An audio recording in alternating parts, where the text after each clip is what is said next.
5টা ডিসিপ্লিন আমি আৰম্ভ কৰিছোঁ ফুটবল ক্ৰিকেট বেডমিণ্টন বাস্কেটবল আৰু লন টেনিছ কিন্তু ভৱিষ্যতে আমি ভলিবল কাবাডী ইয়াৰ লগত যোগ কৰিম আমি 8টা ডিসিপ্লিন কৰিবলৈ ধৰিলে খুব আছে এই 8টা ডিসিপ্লিন আমাৰ মানে প্ৰায়োৰিটি বিশেষ আমি কৰিম তাৰ পিছতো যদি আমাৰ কেনেবা ডিমান্ড আহে বা আমি সৰসুবিয়া আমি যদি এইখিনি লোকেলিটিৰ পৰা ল'ৰা ছোৱালী পাওঁ বেলেগ খেলৰ আগ্ৰহী তেতিয়াহ'লে আমি খেলোঁ বৰ্তমান যিকেইটা খেলৰ প্ৰশিক্ষণ হ'ব সেয়া বয়সৰ সীমা বা ভৰ্তি মাচুল দিছে হয় ভৰ্তি মাচুল আমাৰ আছে ভৰ্তি মাচুল আটাইখিনি কথাতে হ'ল কি ভৰ্তি মাচুল 500 টকা মই কথাটো বুজাই দিছোঁ 500 টকা 200 টকা ইঞ্চুৰেঞ্চৰ কাৰণে দিছোঁ মানে এভৰি প্লেয়াৰ গোটেইখিনি যিখিনি আমাৰ ইয়াত এডমিশ্যন ল'ব গোটেইবিলাকৰে এটা বীমা হ'ব কাৰণ খেলাৰ ভিতৰত কেতিয়াবা ইঞ্জুৰি হয় কিবা হয় এনেও গতিকে এটা বীমাৰ কাৰণে আমি ৰাখিছোঁ আৰু এটা ID কাৰ্ডৰ কাৰণে 100 টকা ID কাৰ্ডৰ কাৰণে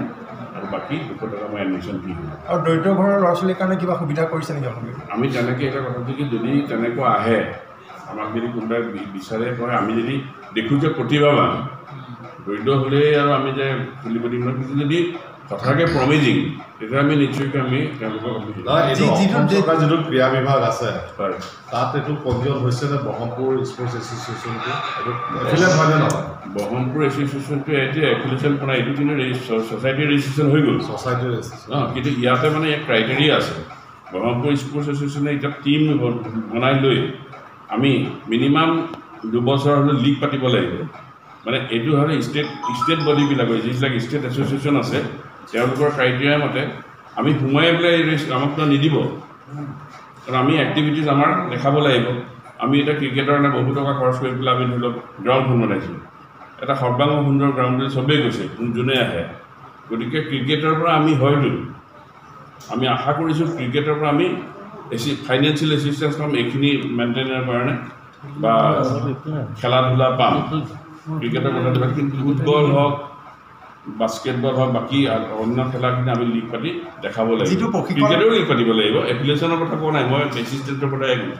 যিটো প্ৰশিক্ষণ চলি আছে এইটো জিলা ভিত্তিক হ'বনে নে অঞ্চল ভিত্তিক হ'ব যোনখিনি খেলুৱৈ ওলাই যাব এইটো আমাৰ জিলা ভিত্তিক বা অঞ্চল ভিত্তিক বুলি কথা নহয় আমি সদায় অঞ্চলক প্ৰায়ৰিটি দিছোঁ আমি সদায় ভাবিছোঁ যে বৃহত্তৰ ব্ৰহ্মপুৰ অঞ্চলৰ যিখিনি উঠি অহা প্ৰতিভাৱান ল'ৰা ছোৱালী আছে যিকোনো ইভেণ্টতে আমি তেওঁলোককতো সুবিধা দিমেই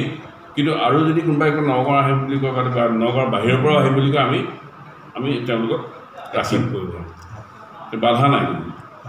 বয়সৰটো কেনেকৈ নিৰ্ধাৰণ কৰিছে বয়সৰটো কথাটো কি বয়সটো আমাৰ বেডমিণ্টন আছে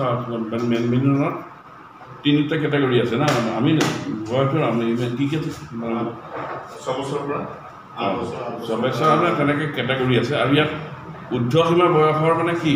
আমি তেনেকৈ ৰখা নাই ঊৰ্ধ্বসীমা ৰাখিবলৈ মানে প্ৰয়োজনো নাই কাৰণ এটা চাৰ্টেন বয়সৰ পিছত নাহেও প্ৰশিক্ষকসকলৰ ক্ষেত্ৰত তেওঁলোক নিজেও অভিজ্ঞতা সম্পন্ন হ'বনে নে প্ৰশিক্ষক অলৰেডি আমাৰ ফুটবলৰ যিজন প্ৰশিক্ষক আছে ৰণাল্ড সিং বুলি আছে তেওঁ আহিছে অলৰেডি আছেই তেওঁ একজন এছিয়ান লাইচেঞ্চপ্ৰাপ্ত প্ৰশিক্ষক প্লাছ মণিপুৰ হৈ পেলাই ৰঞ্জী প্লেয়াৰ সন্তোষ ট্ৰফী খেলা প্লেয়াৰ তো তেওঁ এজন অভিজ্ঞ প্ৰশিক্ষক হয় ক্ৰিকেটৰ ক্ষেত্ৰত আমাৰ দীপাংকৰ দাস তেওঁ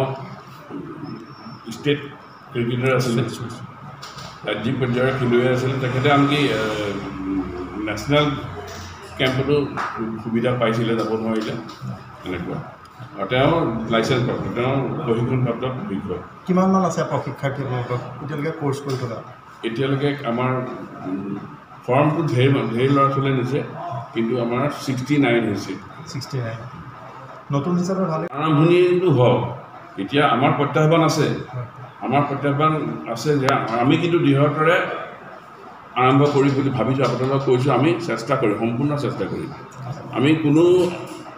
মানে হেৰি নাৰাখোঁ কিন্তু এইটো সময় এটা কথা আপোনালোকে সকলোৱে জানে যে এটা নতুন বস্তু এটা আৰম্ভ কৰিবলৈ যাওঁতে যথেষ্ট প্ৰত্যাহ্বান থাকে আজিও দেখিলোঁ কালিলৈকে আমাৰ যথেষ্ট বৰষুণ আহিলে আমি সেইটোও অলপ দিগদাৰ হৈছিলে আমাৰ প্ৰিপেৰেশ্যনৰ কাৰণে তেনেকুৱা ধৰণৰ কথা আমি ভাবোঁ 2-3 মাহ 4 মাহ এবছৰৰ ভিতৰত এইটো ঠন ধৰি উঠিব ব্ৰহ্মপুৰ অঞ্চলত আচলতে মই দেখিছোঁ বৃহত্তৰ ব্ৰহ্মপুৰ অঞ্চলত যথেষ্ট খেলা ধূলা আগ্ৰহী ল'ৰা ছোৱালী আছে কিন্তু তেখেতসকলক সংগঠিত কৰিব পৰা এতিয়ালৈকে তেনেকুৱা প্ৰচেষ্টা নাই, তেনেকুৱা ধৰণৰ দেখা পোৱা নপৰে। গতিকে এইখিনি এতিয়া আমি যেতিয়া ওলাই আহিছোঁ, মই ভাবোঁ অতি সোনকালে মানে আমি এটা ৰিজাল্ট হ'বলৈ সক্ষম হ'ম।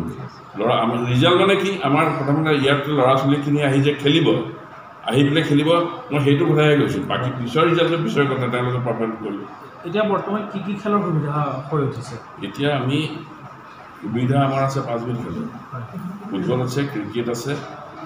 বাস্কেটবল আছে, বেডমিণ্টন আছে, লন টেনিছ আছে। কিন্তু আমি বাস্কেটবল আৰু লন টেনিছৰ আশানুৰূপ সঁহাৰি পোৱা নাই। বাকী ফুটবলৰ ল'ৰা ছোৱালীও আহিছে, ক্ৰিকেটতো আহিছে, বেডমিণ্টনতো আহিছে, আৰু আশা কৰোঁ আৰু আহিব। কিন্তু বাস্কেটবলৰ প্ৰমোশ্যনৰ কাৰণে বাস্কেটবল মই যিটো অনুভৱ কৰিছোঁ, এই অঞ্চলত বাস্কেটবলৰ ইমান জনপ্ৰিয়তা নাই। মানে বস্তু এটা অচিনাকি খেলৰ নিচিনা হৈছে। লন টেনিছটো তেনেকুৱা, লন টেনিছ বাৰু নগাঁও টাউনতে তেনেকুৱা নাই মানে। কিন্তু বাস্কেটবলৰ কাৰণে আমি এটা আঁচনি হাতত ল'ম বুলি ভাবিছোঁ। আমি স্কুলে আমি চৰকাৰী স্কুলত যিখিনি আমি দেখিছোঁ যে ফিজিকেলি যিখিনি বাস্কেটবলৰ কাৰণে উপযোগী ল'ৰা হওক বা ছোৱালী হওক, তেওঁলোকক মাতি আনি আমি বিনামূলীয়াকৈ যদি আমি প্ৰশিক্ষণ দিবলৈ ব্যৱস্থা কৰোঁ, তেনেকুৱা এটা। তাৰ আগতে আমি যদি বাস্কেটবল খেলটোৰ সম্পৰ্কে ৰাইজক সজাগ কৰিবলৈ আমি ইয়াত এখন ৰাজ্যিক পৰ্যায়ৰ এখন বাস্কেটবল টুৰ্ণামেণ্ট পাতিম।